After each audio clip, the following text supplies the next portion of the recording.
The coordinate system that we've been discussing naturally induces a few properties.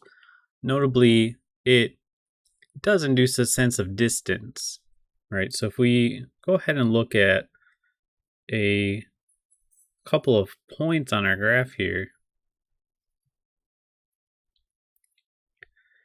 and just to keep it easy at first, let's just look at a couple of points in the first quadrant here, all positive numbers, right? So we can see that, we can sense that there's some physical distance between these points, right? So we want to come up with a way to measure that distance. So if we think about, well, this coordinate system that we've come up with is really just two number lines, right, crossed together. How would we think of the distance on a number line, right? And we typically do this by thinking of something called the absolute value, or it's really, we don't even really need to think about that. We can just kind of look at it, see what we would do. So if we look at the distance between 3 and 1, for example, on the number line on the right here, well, we can, in this case, we can just simply count how many spaces are there between the numbers, right? So if we start at 1, we go 1, 2, and we see that the distance here is 2. So let me just draw this distance as 2. If we want like a more mathematical way to do it, like a formula, what we're really doing is we're taking the rightmost number and we're subtracting the leftmost number, right? So we're doing 3 minus 1. So really the way I like to think about this is, we're taking this distance of 3, the distance from 0, because 0 is kind of like that's our center point, right? So if we're talking about the distance between 0 and 3, we can intuitively think, well, that's going to be 3, right? That's kind of what it means to be at 3, is that you're 3 points away from 0. So we're taking this distance of 3 and we're subtracting off the distance between 0 and 1, right? So you're doing 3 minus 1, and then what you're left with is this distance, the distance between 3 and 1, which is going to be 2. So this is how I like to think about it, because it translates well into what we're going to do with the two-dimensional system. And with if you draw the number line vertically, of course, it works the same way. We don't really need to think about, we don't even really need to draw that out. It's the exact same thing. It's just rotated. Let's think about this with negative numbers just to make sure it still works, because, we're thinking about this in terms of 0. If we do 3 minus negative 2 to see what the distance between 3 and negative 2 is, then we're going to get 5. And that does check out, right? If we count the spaces between 3 and negative 2, we will get 5. So this formula, I use the word formula loosely. We're really just subtracting here. There's not much to it. This works out for any two numbers on the number line. So let's go ahead and look at, okay, what would happen in this case? And it looks like, the way I drew these points, it looks like it's at the point 1, 1 and 3, 3. So let's just go ahead and, assume that is the case. So this is 3, 3. This is 1, 1. I'm trying to draw it in a way that I won't run into it. Let's make this a little bit larger here so we can see it better. So what we want to do here is we want to think, okay, well, what we can look at, like, what the distance is horizontally between these 2 points, right? And that's going to be equivalent to kind of looking at what the length of this line is. I kind of trying to draw it as a dotted line, but I guess I don't need to do that. So this line would represent the horizontal distance between the 2 points. And then we could do the same thing with the vertical distance. We can look at the vertical distance between the 2 points, which we could represent as this line, right? And this kind of naturally is going to induce a shape of a triangle, specifically a right triangle, where these are at a right angle here. Okay, so this distance on the, sorry, let me get the, so I can point at this.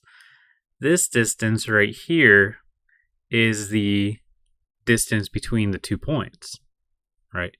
This is the horizontal distance between the 2 points. And this part right here is the vertical distance between the 2 points. So we can use the properties of a triangle to come up with the actual distance between the 2 points in terms of the horizontal and vertical distance, okay? So the horizontal distance, first of all, we can find just how we did on the number line, right? This point is at 3. The x-coordinate of our top point is 3. The x-coordinate of our bottom point is 1. So the horizontal distance is 3 minus 1, which is going to be 2. And the vertical distance, it's actually the same points in this case, right? The y-coordinate of the top one is 3. Y-coordinate of the bottom one is 1. So the distance here is again 2. And what we want to invoke now is what's called Pythagorean's theorem.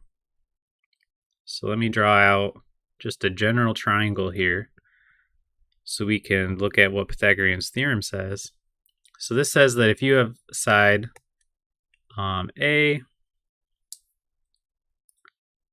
B, and C on a right triangle specifically, that means we have a right angle. The C here is called the hypotenuse. It's the side that is directly across from the right angle. Pythagorean's theorem says that A squared plus B squared is equal to C squared. Okay. So that's Pythagorean's theorem. Okay. So in our case, for this triangle up here, we're trying to find that hypotenuse. That gives us the actual distance between the 2 points. So Pythagorean's theorem says that 2 squared plus 2 squared is equal to, let's say, d squared for distance. Okay. So just solving this, 2 squared is 4, 2 squared is 4.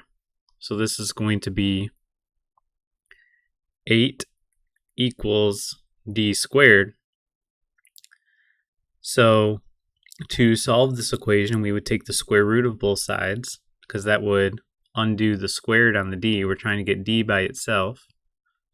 So we would get the square root of 8 is the distance. And we could make that a little simpler if we want to. It's not really important for our current case. I'm going to erase the label on this one so that I can just write what the distance here is. So the distance is root 8. In decimal form, that would probably be like 2.7 something, right? So a little bit more than 2, but not quite 3. So this, so we naturally can find a distance between any 2 points using this idea of the Pythagorean's theorem, because we can draw a triangle like this between any 2 points. So let's do this a little more generally now. You know, for that one, we did it with a specific point.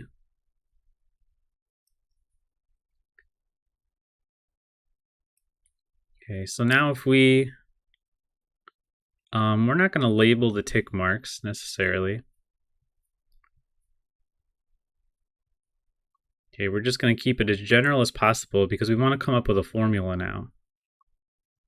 Let's put it right here. Okay, so if we, you know, I like to draw these as a dotted line because these aren't really like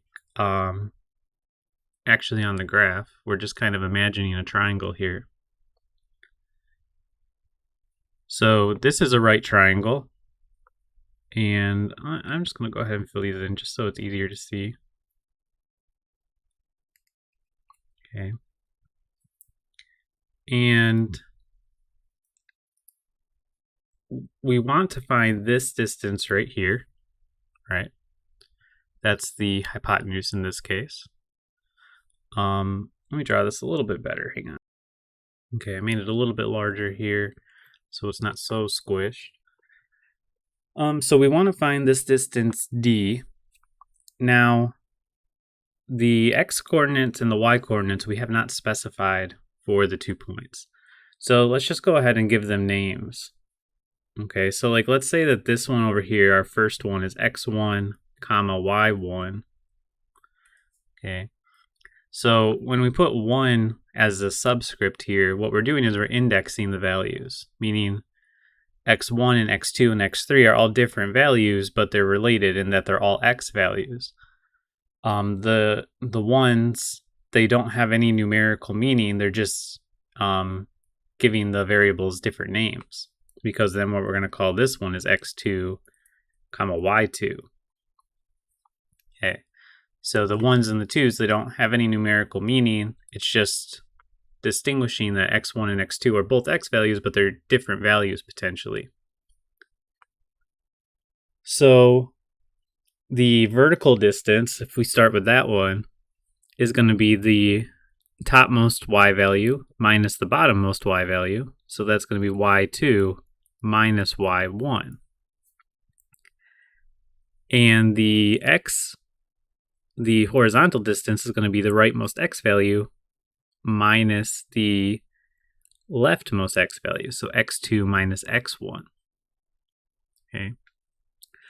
So now if we're using Pythagorean's theorem here, what we come up with is that d squared, the hypotenuse, is equal to x2 minus x1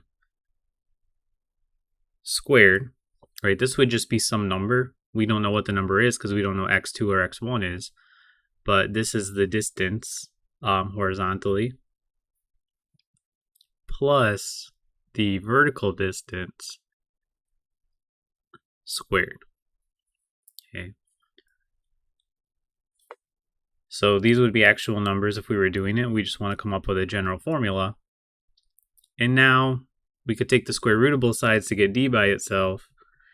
And finally, we would have the square root of x2 minus x1 squared plus y2 minus y1 squared. Okay. So this is what's known as the distance formula. Okay.